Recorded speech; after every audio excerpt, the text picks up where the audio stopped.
What's up guys, it's Trong, and today I want to do a video on the pros and cons of going to UW. I'm going to be a junior next. I already messed up. Hey, what's up guys, it's Trong, and today I wanted to tell you guys my experiences at UW and pretty much what I think are the pros and cons of going to this school.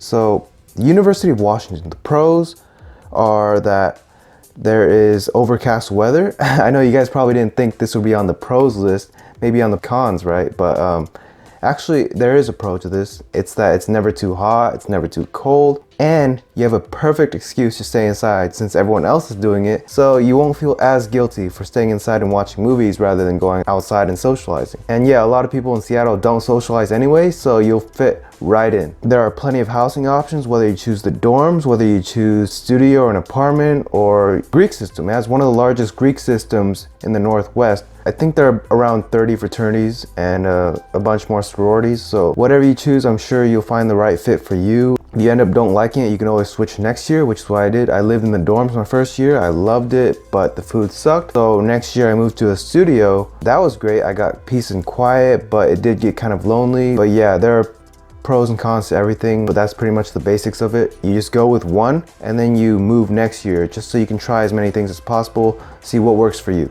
The campus is absolutely gorgeous. It is very spacious, allowing a lot of room for buildings and libraries. So if you have a hard time like studying in your apartment, then you can go to the many libraries on campus. There is the one that is very well known. It's called the Suslo Reading Room. All you have to do is look it up, and it looks kind of like a Harry Potter room, which is what a lot of people call it, the Harry Potter room. So a lot of libraries, it's very spacious, a lot of resources.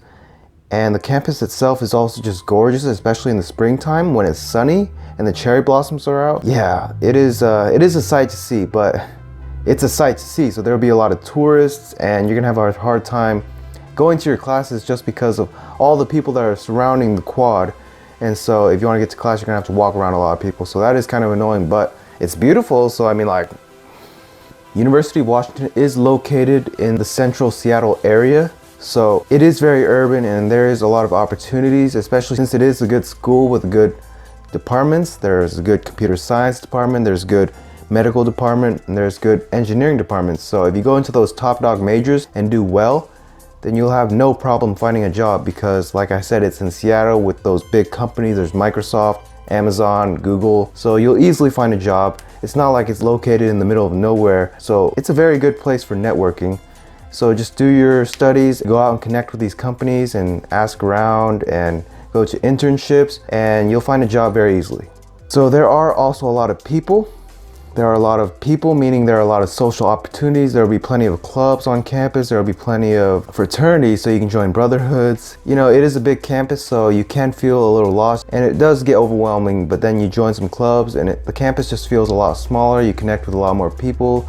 You connect with people who share the same interests with you. So yeah, just make sure you get involved. Don't just don't just go to classes, because then it'll be very hard to meet new people. Freshman year, I didn't really get involved that much just because I had a roommate and we did a lot of fun things together. So I never really felt lonely or felt the need to. And then second year was when I was all by myself. So that's when I actually tried to go out and get more involved. So I did go to a lot of meetings for clubs, like first time meetings, and they didn't work out for me, so I never joined them. And that's just the thing about these clubs. You just gotta try a lot of these things. You just gotta go to meetings for anything that interests you.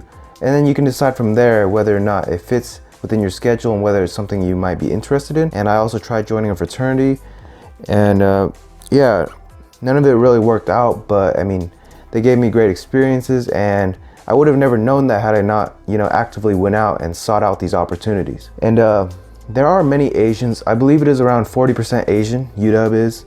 So it is very diverse. There is Chinatown, Japantown, Vietnam Town, about 20 minutes south in the International District. It is very diverse, and you'll get a lot of opportunities to connect with different cultures, connect with different people. And I mean, if you have a thing for Asians, that works out for you too. If you're a guy who's into Asian girls, then yeah, this is a place for you. And if you're a girl who's into Asian guys, well then, but yeah, there's a lot of Asians and it is very diverse. All right, let's get into the cons. Overcast weather, like I said, yeah, it is very gloomy. It contributes to, negative feelings because, when it's sunny outside, it's easier to feel happy as opposed to overcast, rainy. So Overcast is what it usually is, but it's unpredictable. So it's like sunny and then it's like rainy. But most of the time when it's not unpredictable, it's just gonna be overcast. As much as there are a lot of housing, it is expensive no matter where you go. The dorms, they are the cheapest dorms, which are in North Campus with the communal bathrooms. They are going to be $2,000 plus about $800 for a meal plan. So 1/4, which is 3 months, is gonna be about $2,800 to $3,000. And for the more expensive dorms, West Campus dorms with your own private bathrooms, it is gonna be about $1,000 more than that. And this is for rooms where you are sharing with someone else. So technically for just the room, it's gonna be $700 to have half of a room.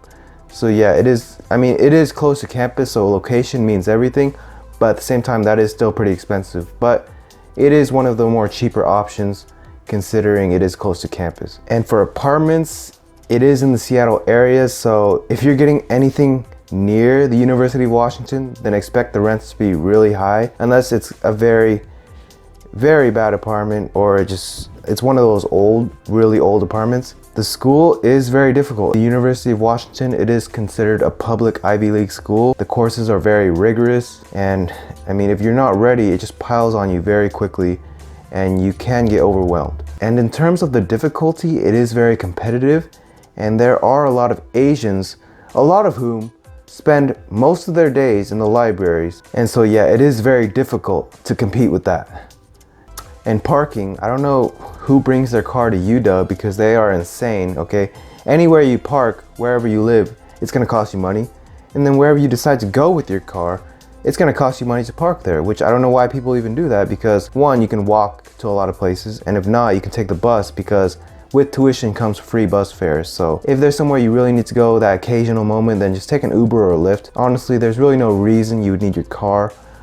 I don't know, I would never need it, but oh, and the gym is called the IMA, which is the Intramural Activities Building, and it is very large, but it has the tendency to get very crowded because the times aren't the greatest. So it opens at 6 a.m., which is pretty good, but then it closes about 10:30 p.m.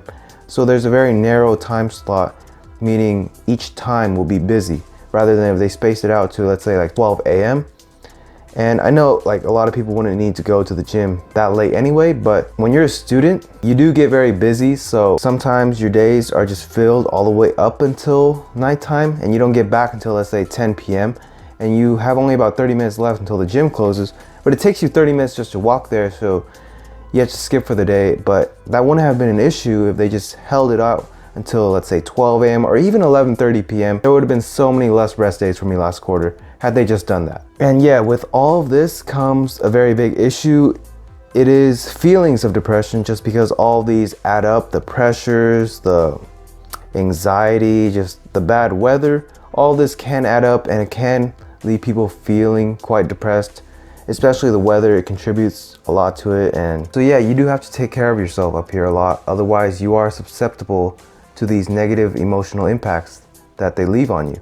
The best way to do this is remember to never skip working out, and try your best to avoid dorm food and try not to eat out that much. Just go to the store, buy your own food, and then cook it so you know exactly what's going inside of it. And just remember to move, whether you're doing cardio, yoga, or even weightlifting.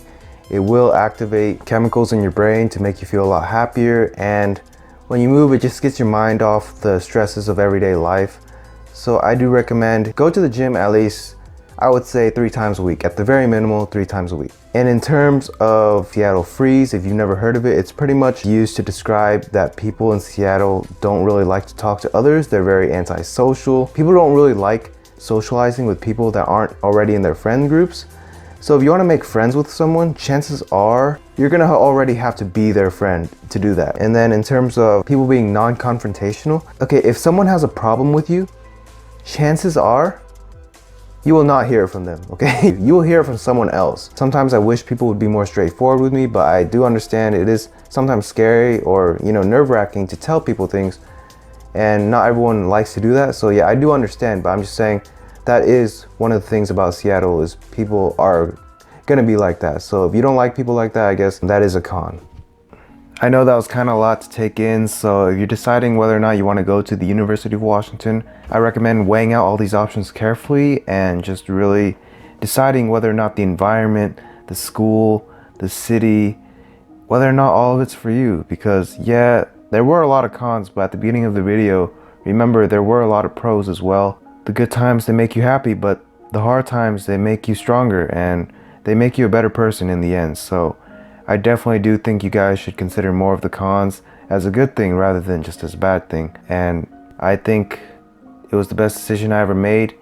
I'm really glad I went here. I had a lot of good times, and a lot of the bad times contributed a lot to who I am today, and I don't regret a thing. And I definitely think that this was the best value, the best school that I could have gone to, and I'm really glad I went here. And if you decide to go here, I know you'll be glad that you went here too. If you have any questions, just message me on Instagram or Snapchat and I'll get back to you whenever I can. This is Trong signing out, and I really hope you guys found this helpful. Thank you so much for watching. I'll see you guys next time.